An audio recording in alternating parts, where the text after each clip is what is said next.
Hi hello வாங்க, எப்படி இருக்குறீங்க? நல்லா இருக்கிறீங்களா? இன்றைக்கி அஸ்வினி சீக்ரெட்டில் வந்து நம்ம வாழைப்பூ வடை செய்ய போகிறோங்க. வாழைப்பூ வடை எப்படி செய்யலாம் பார்க்கலாமா? பாருங்கள், நான் கடலப்பருப்பு வந்து 2 ஹவருக்கு முன்னாடி ஊற வச்சுக்கிறேன். 2 ஹவர் ஆச்சு ஊறி. பாருங்கள், பருப்பு நல்லா ஊறிச்சு. இந்த மாதிரி ஊறிக்கணும். 2 ஹவர் ஊற வச்சுருங்க. நல்லா பருப்பு ஊறிச்சு. இப்போ நம்ம பருப்பு மிக்ஸி ஜாரில் போட்டு பார்க்கலாம். பருப்பு வந்து கொஞ்சம் ஒரு கப்பில் பருப்பு வந்து கொஞ்சமாக ஒரு இவ்வளோ பருப்பு எடுத்து வச்சுக்கோங்க. போதும். மீதி ஜாரில் போட்டு நம்ம ஒன்றும் பாதியமாக ரொம்ப நைஸ் ஆகிக்காதுங்க. பாருங்கள், நான் ஜாரில் போட்டுக்கிறேன். எல்லாத்தையும் இதில் போட்டுக்கோங்க. போட்டு பாருங்கள், பருப்பு ஜாரில் போட்டோம். அது கூட என்னென்ன போடுறது பார்க்கலாமா? பாருங்கள், ஜாரில் கொஞ்சமாக பொட்டுக்கடலை போட்டுக்கோங்க. இல்லை போட்டு பாருங்கள், கொஞ்சம் சோம்பு போட்டுக்கோங்க. சோம்பு போட்டு கொஞ்சம் தேவைக்கு உப்பு போட்டுக்கோங்க. அதை அரைச்சிடுவோம். பாருங்கள், பருப்பு இந்த மாதிரி பாருங்கள் அரைச்சாச்சு. இதில் வந்து பருப்பு இருக்குது இல்லைங்களா, அந்த பருப்பு அப்படியே போட்டுக்கோங்க. முழுசாகவே போட்டுக்கோங்க. கொஞ்சம் இஞ்சி பூண்டு பேஸ்ட் போடுங்க, நல்லா வாசனையாக இருக்கும். வாழைப்பூ போடுறதுனால இஞ்சி மிக்ஸ் பண்ணிவிட்டு இஞ்சி பூண்டு கொஞ்சம் போட்டுக்கோங்க, ஏன்னா வாசனையாக நல்லா இருக்கும். காரத்துக்கு காஞ்ச மிளகா இல்லைன்னா பச்சை மிளகா உங்களுக்கு எந்த வேணுமோ அது போட்டுக்கலாம் காரத்துக்கு.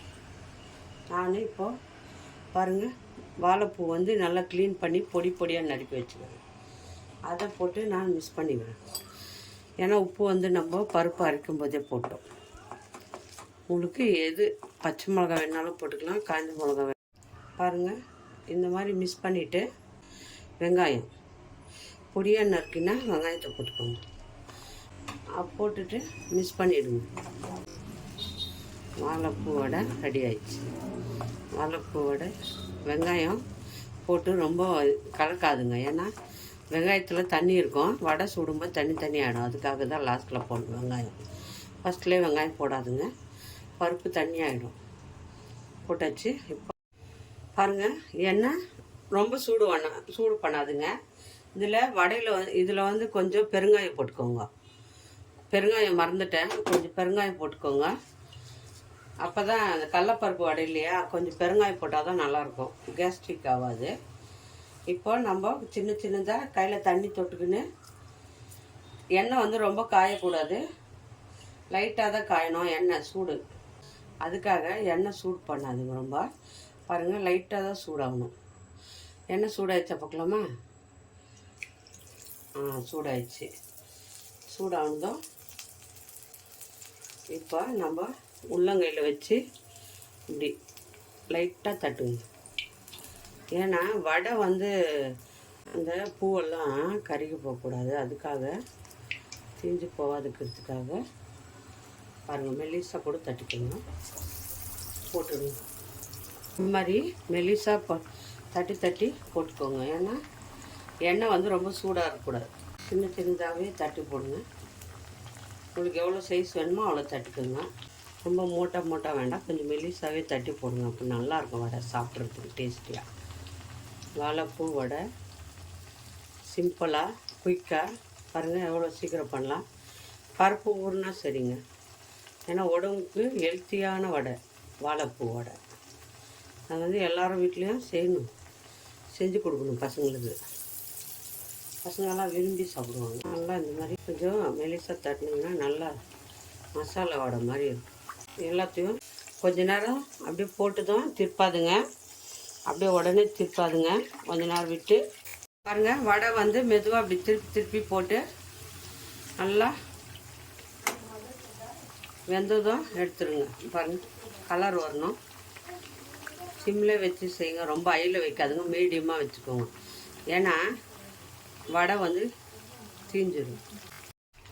பாருங்கள், பபுள்ஸ் எல்லாம் அடங்கணும், க்ளீனாக எடுத்துக்கோங்க. இது எண்ணெய் பபுள்ஸ் எல்லாம் அடங்கணும், அப்போ தான் பருப்பு வடை வந்து வெந்துடுச்சு நல்லா. பாருங்கள், பபுள்ஸ் எல்லாம் அடங்கி வந்துடுச்சு. பாருங்கள் பபுள்ஸ் எல்லாம் அடங்குனதும் நம்ம வடையை எடுத்துக்கலாம். சூப்பர் டேஸ்டியான வாழைப்பூ வடை ரெடி ஆயிடுச்சு. நான் இருக்கிற பருப்பெல்லாம் சுட்டுட்டு காட்டுறேன் உங்களுக்கு. பாருங்கள் சூப்பராக வந்துருக்கு பாருங்கள் வாழைப்பூ வடை இருக்கிற. ஹாய் ஹலோ வாங்க பாருங்கள். வடையெல்லாம் செஞ்சு முடிச்சிட்டோம். டேஸ்டியான வாழைப்பூ வடை. என்னங்க டேஸ்டியான வாழைப்பூ வடை பாருங்கள். மொறுன்னு நல்லா சாப்பிட்டா உள்ளா பாருங்கள் எவ்வளோ அருமையாக வந்திருக்கு. ஒரு வாழைப்பூ இருந்தால் உடனே இந்த வடையை செஞ்சு பசங்களுக்கு கொடுங்க. ரொம்ப ஹெல்த்தியானது, உடம்புக்கு ஆரோக்கியமானது. வாழைப்பூ வடை எல்லாரும் விரும்பி சாப்பிடுவாங்க. ரொம்ப டேஸ்டியாக இருக்கும். இது மறக்காத வீட்டில் எல்லாருக்கும் செஞ்சு கொடுங்க. எல்லாரும் சாப்பிடுங்க. இது பிடிச்சிருந்தா லைக் பண்ணுங்கள், ஷேர் பண்ணுங்கள், கமெண்ட் பண்ணுங்கள். மறக்காத அஸ்வின் சீக்ரெட் சமையலை சர்ப்ரைஸ் பண்ணுங்கள்.